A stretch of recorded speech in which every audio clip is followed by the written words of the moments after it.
করিমগঞ্জ উপজেলার জাফরাবাদ ইউনিয়নে শুভনন্দী গ্রামের ৭০ বছর বয়সী মৃত উমেদ আলীর স্ত্রী রওশনারা বেগম প্রায় ১৭ বছর আগে সরকারের উদ্যোগে নির্মিত গুচ্ছ গ্রামের ছোট্ট এই ঘর ছিল তার শেষ আশ্রয়। কিন্তু সময়ের সঙ্গে সঙ্গে সেই ঘরের চালা নষ্ট হয়ে গেলে বাধ্য হয়ে সন্তানদের ঘরেই ঠাঁই নেন তিনি। আর সেই সুযোগেই রাতের আঁধারে চোরচক্র খুলে নিয়ে গেছে তার ঘরের দরজা, জানালা ও টিন। যারা দিছে আর বাঙ্গে লই যাগ অন্য মানুষের কেড়ে বাঙ্গে নিতে নেয়া আমার ফালছে হন বিপদ ওখান আমি এই সেরাইন বাইক না দিকে সেরাইনের ঘর তাই যে হেন দেখেছিলাম হেন তাহি আর এই ঘর তখন আইতামি পারি না। প্রতিটি পরিবারের জন্য একটি করে বসতঘর, রান্নাঘর ও পানির জন্য ১১টি টিউবওয়েল ছিল। বর্তমানে অধিকাংশ ঘরের চালা নষ্ট হয়ে গেছে। বৃষ্টি এলেই ঘরের ভেতরে পড়ে পানি, আর আতঙ্কে থাকতে হয় বাসিন্দাদের। শুরুতে সরকারি এই উদ্যোগে নতুন জীবন ফিরে পেয়েছিলেন অসহায় পরিবারগুলো। নির্মাণে নাম্বার 1 শাহ সিমেন্ট।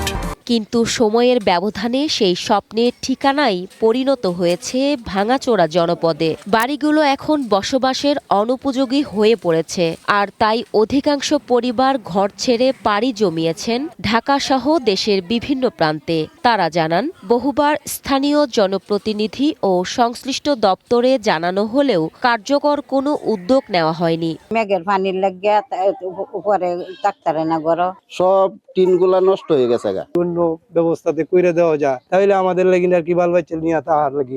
ভাঙাচোরা ও জরাজীর্ণ ঘরগুলো মেরামতের জন্য স্থানীয় জনপ্রতিনিধিদের পক্ষ থেকে উপজেলা প্রশাসনকে অবহিত করা হয়েছে। প্রশাসন বলছে, এরই মধ্যে ঘরগুলো মেরামতের ব্যাপারে কাজ শুরু করা হচ্ছে। রোদ বৃষ্টিতে ঝড় তুফানে তারা বাড়িতে থাকতে পারে না, ঘরে ঘুমাইতে পারে না। বাচ্চাদেরকে নিয়ে অনেক মিটিং আমি এই জরাজীর্ণ ঘরগুলোর কথা অনেক উপস্থাপন করি।